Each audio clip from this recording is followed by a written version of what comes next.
Eh, Sebelumnya terima kasih. Eh, Assalamualaikum warahmatullahi wabarakatuh. Sebelumnya terima kasih kepada Pak Michael selaku dosen metode penelitian dan teman-teman yang sudah hadir. Di sini saya akan menjelaskan mengenai metode penelitian saya yang berjudul analisis perbandingan produktivitas tenaga kerja pada jam kerja normal dan jam kerja lembur pada pekerjaan pembersihan balok. Sebelumnya, izin memperkenalkan diri, perkenalkan nama saya Muhammad Alifari Junamutakin dengan NIM 1212143. Langsung saja,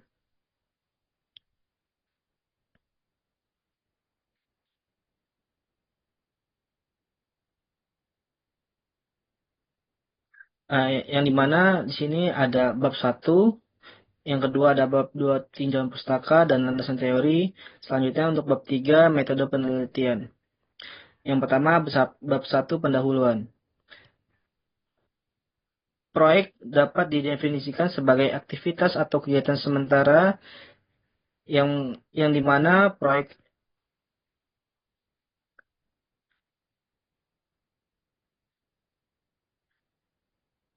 Saya ulangi, untuk selanjutnya untuk latar belakang yang dimana proyek dapat didefinisikan sebagai aktivitas atau kegiatan sementara yang berlangsung dalam jangka waktu tertentu yang membutuhkan sumber daya tertentu yang telah ditentukan dalam menghasilkan produk. Yang dimana ini diamati oleh Dimyati dan Nurjaman tahun 2014. Selanjutnya, proyek konstruksi yang baik tentunya memiliki proyek yang baik dalam progressing maupun pemecahan masalah. Manajemen proyek adalah aplikasi pengetahuan, keterampilan, alat, dan teknik dalam aktivitas proyek untuk memenuhi kebutuhan proyek. Kesalahan pada penerapan sistem manajemen proyek dapat menyebabkan keterlambatan proyek konstruksi yang akan berakibatkan pada meningkatnya biaya pelaksanaan proyek. Pada pelaksanaan sebuah proyek konstruksi, perlu diadakan pengawasan serta pengadilan proyek agar semua realisasi di lapangan dapat sesuai dengan perencanaan yang sudah disusun menurut Dimyati dan Nurjaman 2014. Pengadilan adalah Pengendalian adalah melihat ke belakang, menentukan yang sedang terjadi dan membandingkan dengan hasil yang sudah direncanakan sebelumnya. Pengendalian proyek dilakukan dengan tujuan proyek tetap berjalan dalam batas waktu, biaya, dan performa yang telah ditetapkan dalam rencana.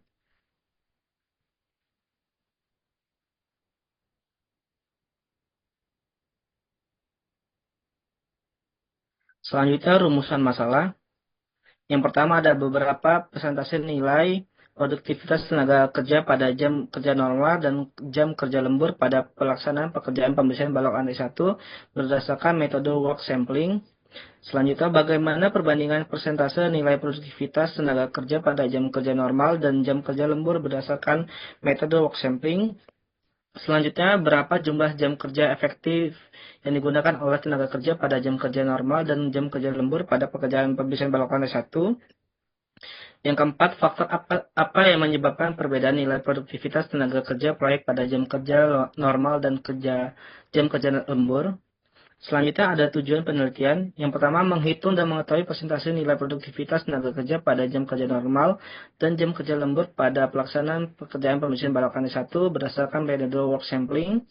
Selanjutnya, menganalisis perbandingan persentase nilai produktivitas tenaga kerja pada jam kerja normal dan jam kerja lembur berdasarkan metode work sampling.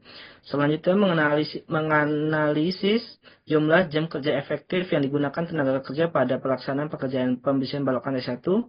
Selanjutnya, menganalisis faktor penyebab terjadinya perbedaan nilai produktivitas tenaga kerja proyek pada jam kerja normal dan jam kerja lembur. Selanjutnya ada ruang lingkup penelitian yang dimana pertama ada pekerjaan yang diamati meliputi pekerjaan pembersihan balok lantai 1. Yang kedua, penelitian ini menggunakan metode work sampling dengan pendekatan yang digunakan yaitu productivity rating dan 5 minutes rating.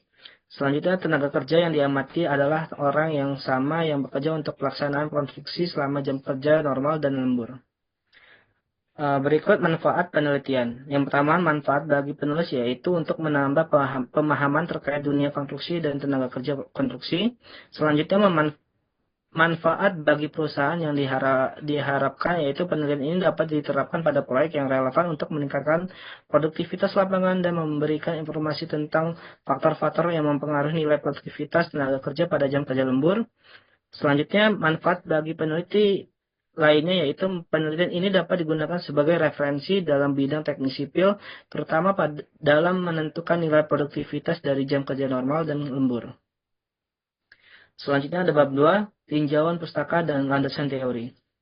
Tinjauan pustaka. Dalam melaksanakan penelitian ini, penulis mempertimbangkan beberapa penelitian terdahulu, yaitu dilaksanakan sebagai acuan dan referensi penelitian. Penelitian ini akan dilakukan dengan mengacu pada hasil-hasil penelitian yang telah dilakukan sebelumnya dan yang memiliki keterkaitan dengan perencanaan hingga dari beberapa penelitian tersebut dapat menjadi pertimbangan dan masukan dalam penelitian.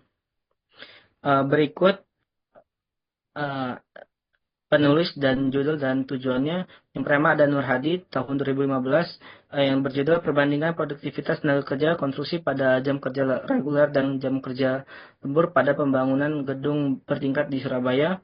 Tujuan penelitian ini tersebut yaitu menganalisis nilai rata-rata produktivitas setiap tenaga pada pekerjaan pembersihan dan backcasting di jam kerja reguler dan jam lembur, serta mengetahui penurunan produktivitas yang terjadi penurunan produktivitas yang terjadi. Penelitian ini dilakukan pada proyek pembangunan gedung bertingkat di Surabaya. Selanjutnya ada Wijaya dan Karyana tahun 2023 yang berjudul Pengaruh Perbandingan Produktivitas Jam Kerja Normal dan Lembur pada Pekerjaan Pembersihan dan Backcasting. Studi kasus proyek jembatan Beng Dekur Pejing Klasu Gianyar Bali, yang dimana tujuan penelitian tersebut adalah untuk mengetahui perbedaan nilai produktivitas antara pekerjaan pembersihan dan backcasting selama jam kerja normal dan lembur. Studi ini dilakukan di proyek jembatan Boeing Dekker Pejing khusus di Gianyar, Bali. Selanjutnya ada Wiranata tahun 2024 yang dimana analisis perbandingan produktivitas tenaga kerja menggunakan metode work sampling pada proyek pembangunan gedung pusat pelayanan ibu dan anak Rumah Sakit Umum Dr. Hasan Sadikin Bandung, yang dimana tujuan penelitian tersebut untuk menganalisis perbandingan koefisien produktivitas tenaga kerja, mengetahui jam kerja efektif, serta mengetahui penyebab produktivitas tenaga kerja pada pekerjaan pembersihan kolom, balok, dan empat lantai 6 dan 7. Hasil dari penelitian tersebut yaitu didapat nilai koefisien produktivitas lapangan pekerjaan kolom dan balok yaitu 0,042 OH kepala tukang, 0,127 OH tukang, dan 0,222 OH pekerja. Selanjutnya Nindra tahun 2023, perbandingan produktivitas tenaga kerja terhadap jam kerja normal dengan jam kerja lembur pada pekerjaan struktur proyek pembangunan gedung Polda Bali. Selanjutnya, tujuan penelitian tersebut yaitu menentukan produktivitas tenaga kerja pada jam kerja normal dan jam kerja lembur, serta menentukan besaran persentase penurunan produktivitas pada jam kerja. Selanjutnya ada landasan teori. Produktivitas tenaga kerja. Produktivitas tenaga kerja konstruksi adalah perbandingan antara jumlah pekerjaan yang diselesaikan dengan masukan yang dapat berubah jumlah hari kerja atau waktu yang dibutuhkan untuk menyelesaikan pekerjaan.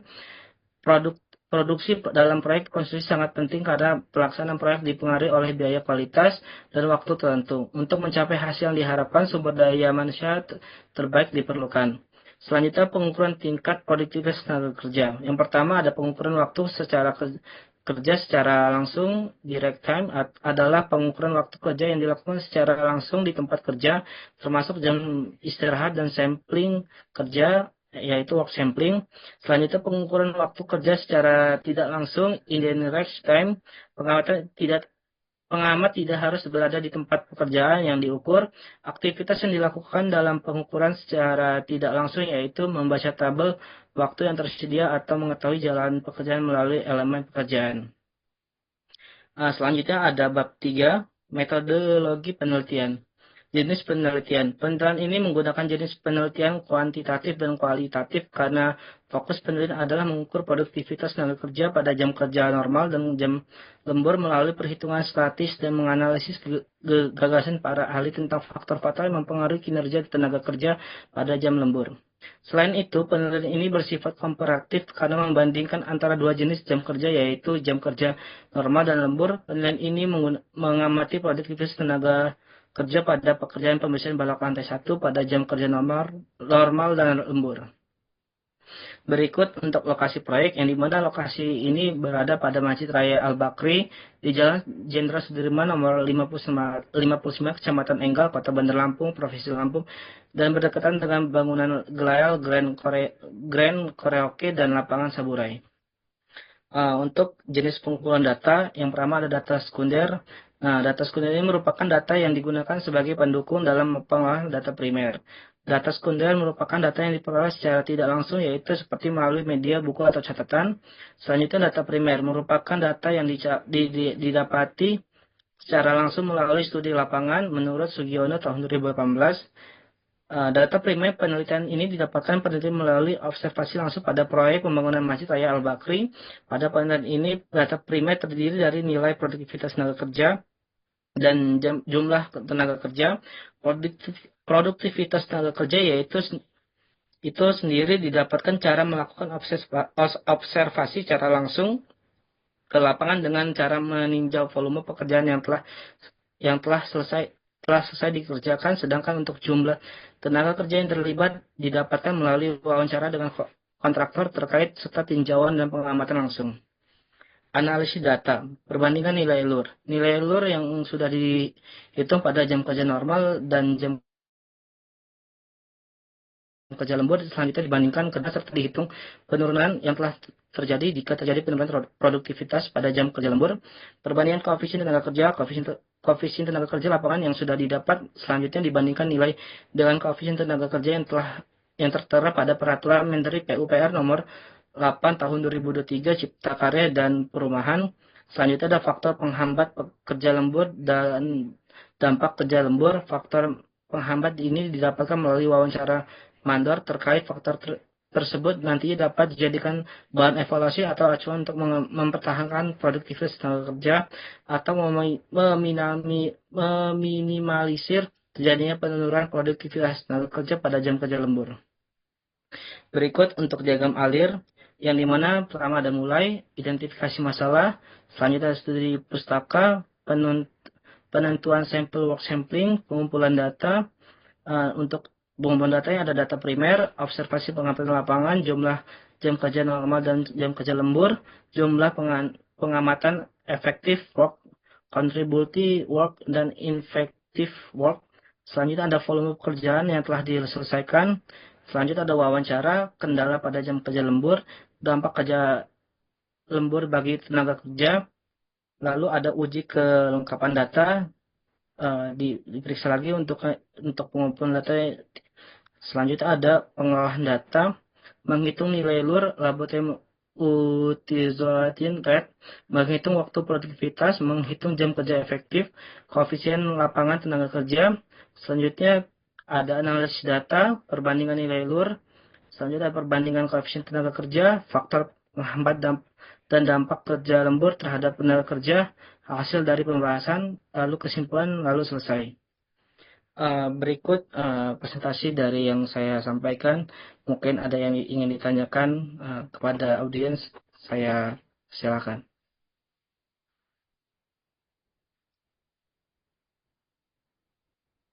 Oke, sebelumnya terima kasih atas pemaparannya pada Al-Jufari.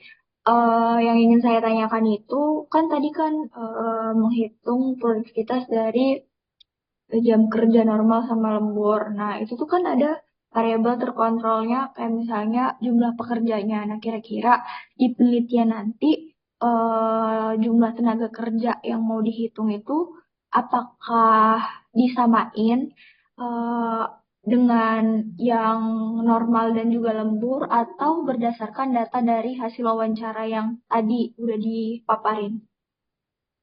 Mungkin itu aja. Baik. Baik, terima kasih kepada Hazizi.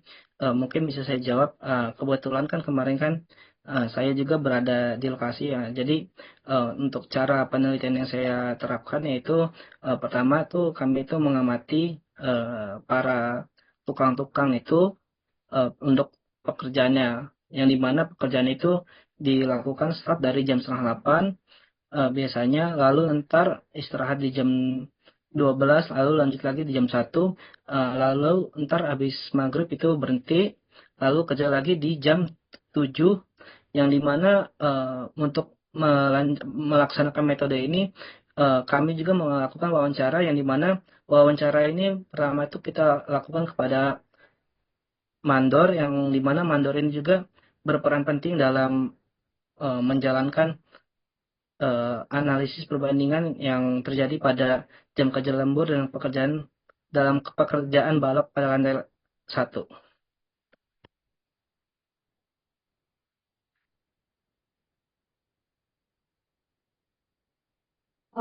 Berarti hasil yang atau kayak yang jadi variabel terkontrolnya itu dari si hasil wawancara ya, si mandor itu ya, Gi. Ya benar Ji. Sama itu juga ntar kita amati. Jadi kayak misalnya dalam pelaksanaan itu tuh menggunakan metode sampling itu, jadi kita tuh amati itu selama 5 menit, yang dimana tukang itu kita amati pekerjaannya selama 5 menit itu nanti mereka ini efektif atau tidak dalam bekerja gitu untuk pekerjaan pada balap lantai 1. Berarti diamati setiap 5 menit gitu. Iya Ji, benar Ji, setiap 5 menit. Oke, Gi. Mungkin itu aja sih pertanyaan dari aku. Terima kasih atas jawabannya. Baik, terima kasih. Mungkin untuk mengakhiri pada pemaparan ini, mungkin saya akhiri. Terima kasih kepada semuanya. Saya akhiri. Wassalamualaikum warahmatullahi wabarakatuh. Waalaikumsalam warahmatullahi wabarakatuh.